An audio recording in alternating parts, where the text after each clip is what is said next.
My sister carried her whole life into my new house in 5 suitcases. Moving day! She smiled at my party guests and called it moving day. Nobody in that room knew she was lying. Nobody knew there was a plan behind that small plan that had arrived at Morgan, except she didn't. Wes walked in. My sister carried her whole life into my new house in 5 suitcases. She smiled at my party guests and called it moving day. Nobody in that room knew she was lying. Nobody knew there was a plan behind that smile. A plan that had already started before she ever rang my doorbell. Except she didn't ring it. She just walked in. By the end of that week, I would pack every trace of her back into those same suitcases and send them away with one taped note. By the end of that year, I would find out the moving day was never about a bedroom at all. But you need the beginning first, because nothing about me matches what you're picturing right now. My name is Reese Calloway. I'm 34 years old. For 10 years I worked at a tech company in Denver, starting in the mailroom of the customer support floor and climbing my way up to product manager. Nobody handed me that job. I earned every step of it with long nights, missed birthdays, and a whole lot of quiet sacrifice nobody in my family ever noticed. 2 months before that party, I closed on my first house. 4 bedrooms. A big backyard with a tall wooden fence. Hardwood floors that still made me smile every single time I walked across them barefoot. I picked every chair, every lamp, every paint color on those walls with my own 2 hands and my own paycheck. I earned every square foot of that place. You'd think my family would be proud. You'd be wrong. When my parents first walked through the front door, their faces went tight and strange, like they were doing math in their heads. My younger sister, Brynlee, wandered upstairs without asking. She came back down a few minutes later with a look on her face I couldn't read yet. "You don't need this many rooms," she said, glancing around like she was already measuring the walls. "You live alone?" "For now," I said. My mom reached over and patted Brynlee's shoulder, the exact way you comfort someone who just lost a game. "Don't worry, honey. Everything will work out fine." I didn't understand what that meant. Not yet. I would find out fast, and it would change everything. Here's something you should know about my family before we go further. Brynlee is 31, 3 years younger than me, and she has always been the favorite. Paid college tuition, a rent-free apartment, a wedding that cost more than my very first car. I started working at 16, fixing neighbors' laptops for cash after school, and paid my own way through college with a scholarship and a surprise gift of $28,000 from my parents. I spent 10 years being grateful for that money. I had no idea it wasn't really theirs to give. Hold on to that. It matters more than you think right now. 2 weeks after my parents saw the house, I threw a real housewarming party. Co-workers, college friends, neighbors I'd only just met. My parents were supposed to come too. At 7 o'clock that evening, they canceled. Mom's blood pressure, apparently. I wasn't even surprised. They had never shown up for anything of mine. Not once. Not in 34 years. At 8 o'clock, my front door opened without a single knock. Brynlee and her husband, Colby, walked straight in, dragging rolling suitcases across a house full of my guests. Music was still playing. People were still laughing near the kitchen island. And there they were, wheeling luggage through my living room like it was a hotel lobby, and I was the front desk clerk. "What is this?" I asked, my stomach already dropping through the floor.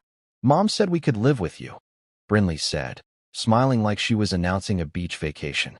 "Where's the best bedroom? We'll need you to clear it out tonight." I followed Colby up the stairs in a daze while he carried their bags straight into my master bedroom, my bedroom, and set them down on my bed like it was already settled. Brynlee was right behind him, unzipping suitcases, pulling out clothes, talking loudly about closet space while 30 people mingled just below us. "You can't just move into my house without asking me," I said, my voice shaking.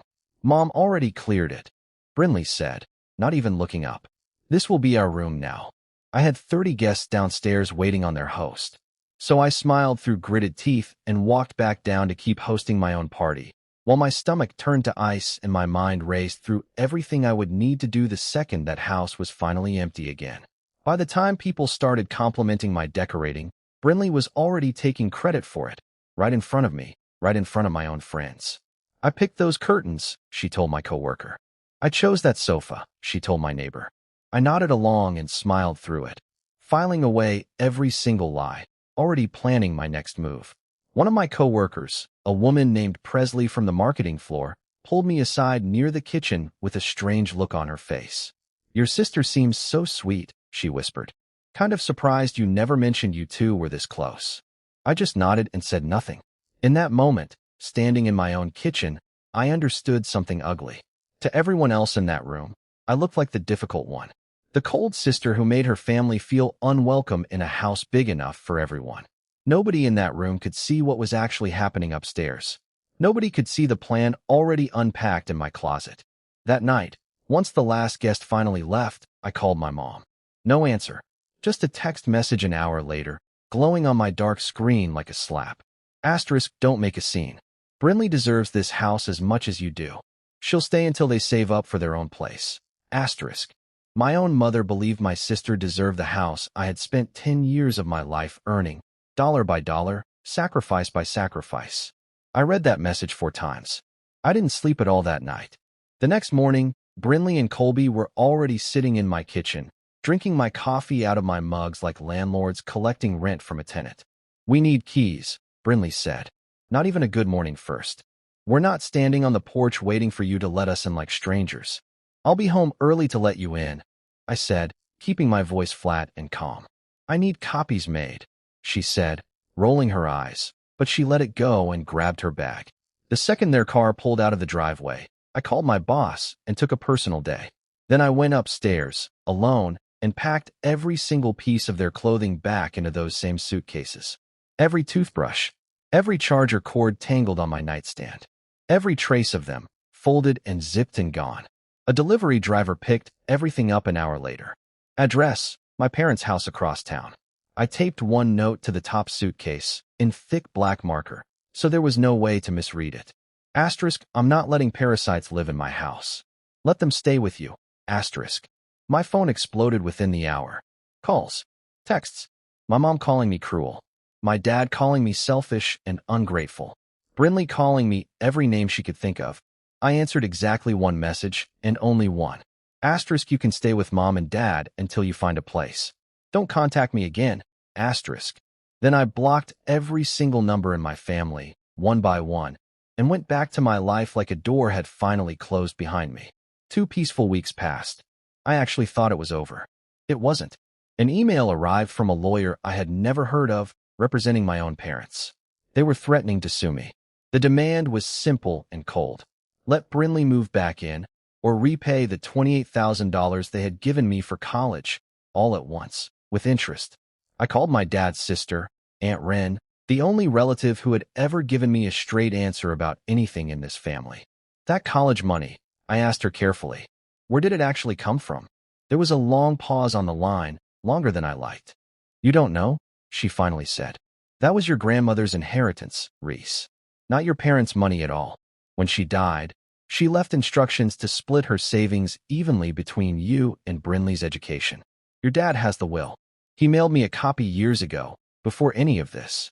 I felt the floor tilt underneath me, like the whole kitchen had shifted 3 inches to the left. My parents hadn't given me a generous gift.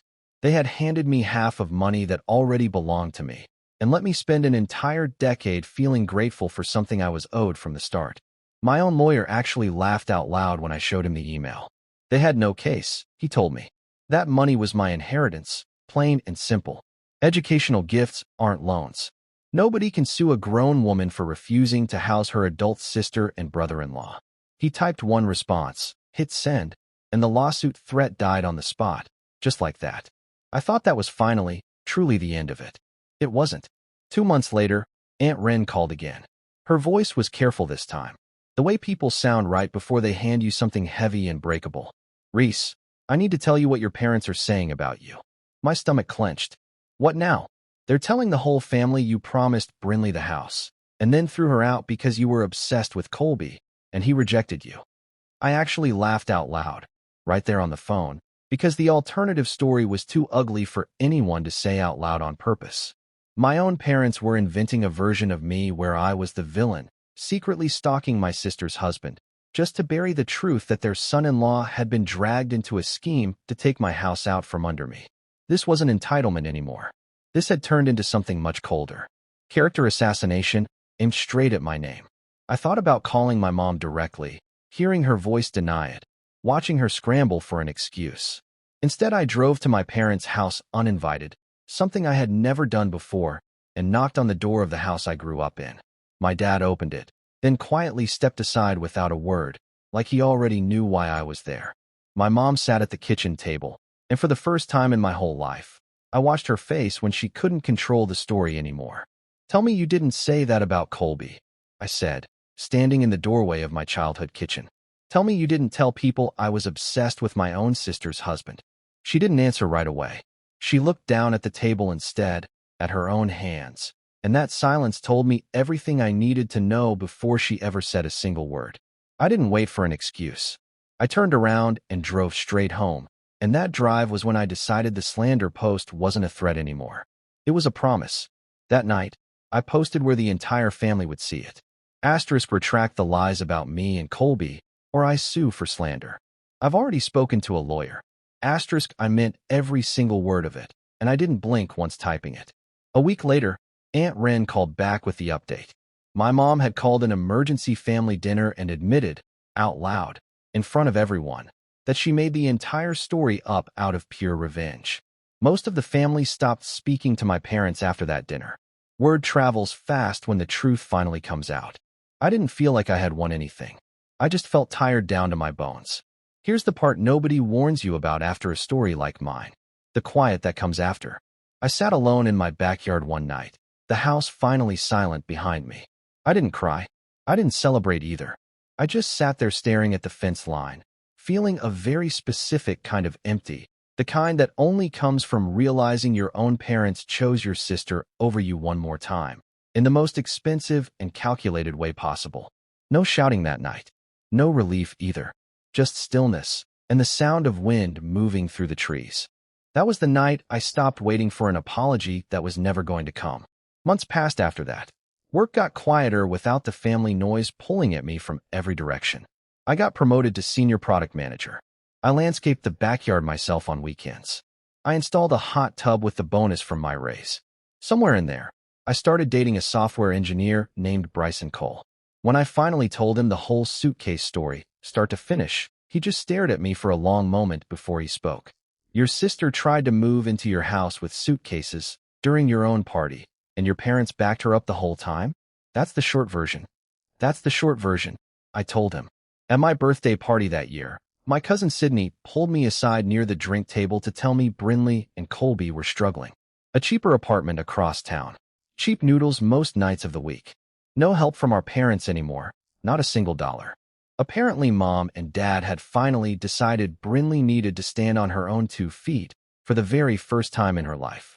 The boundaries they had always refused to set with her, they only discovered after I set mine with all of them, all at once.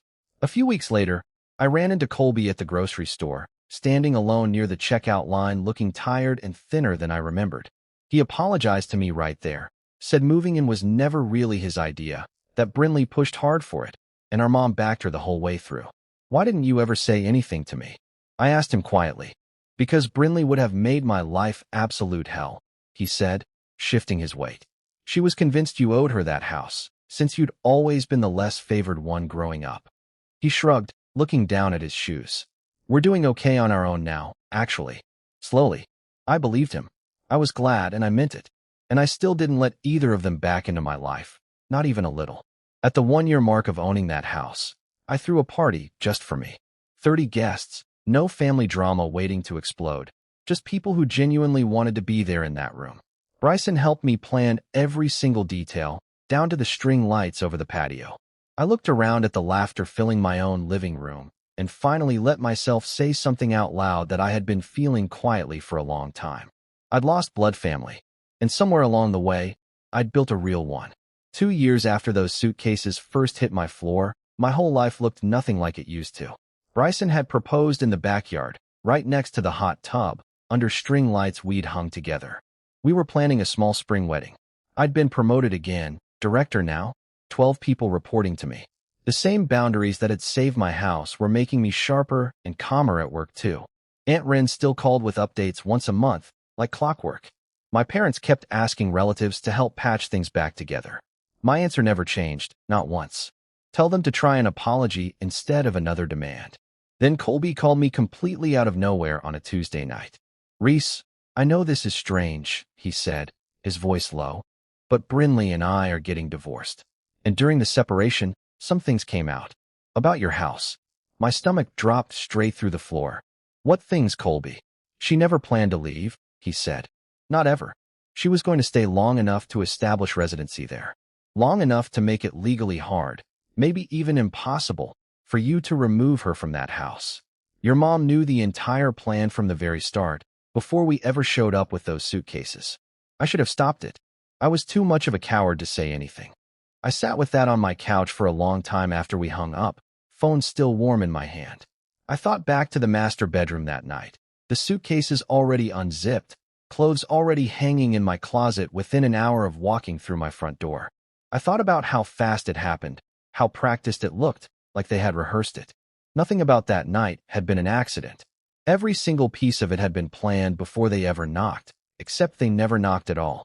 If I hadn't taken that day off work, if I hadn't packed those suitcases myself with my own two hands, that same morning, before they could plant themselves any deeper into my walls, my family hadn't just tried to move in with me that night. They had tried to take the house out from under me entirely. A letter arrived from my mom not long after that phone call. 3 full pages, handwritten. The first page was an apology for backing Brynlee's plan, for the lies about Colby, for the lawsuit threat. The second page asked me to forgive and forget so we could finally be a family again, mentioning that she and Dad were getting older now. The third page, the real reason for the letter, mentioned they were struggling financially now that the rest of the family had turned away from them. Maybe I could help out, just a little. I read all 3 pages twice, slowly. Then I fed every page into my shredder, one at a time, and watched them disappear into thin strips. That night, sitting in the hot tub with Bryson under a clear, star-filled sky, he asked me quietly if I ever regretted cutting them off completely. No, I said, and I meant it fully. My life is better without their chaos in it. I built this house, all of it, brick by brick, decision by decision, and nobody is walking back into it with a suitcase again. Not ever. I meant every single word. And for the first time since I bought that house, I finally, completely believed it too. Sometimes I still think about that first night, the sound of suitcase wheels rolling across my hardwood floors while 30 guests laughed just downstairs, completely unaware. I think about how easy it would have been to freeze that night, to let embarrassment win, to let a room full of watching eyes decide what I was allowed to do inside my own house. If I had waited even one more week to pack those bags, if I had let politeness win instead of instinct, I might be living a completely different life right now. A smaller one, in a corner of a house that was never supposed to be shared. Presley from work still talks to me sometimes about that party. She told me once, laughing, that she remembers thinking I was being harsh that night, turning my own sister away at the door of a house that big. I told her the truth, finally, the whole story, start to finish. She went quiet for a long moment afterward, the same way Aunt Rin always did right before delivering bad news. I had no idea, she said. You looked like the villain that whole night. I've thought about that a lot since. How close the truth came to staying buried under one good performance and one text message telling me not to make a scene. Because the scariest part of this whole story was never the suitcases sitting in my doorway. It was how close I came to not noticing the plan hiding behind them, until it was already unpacked inside my own walls.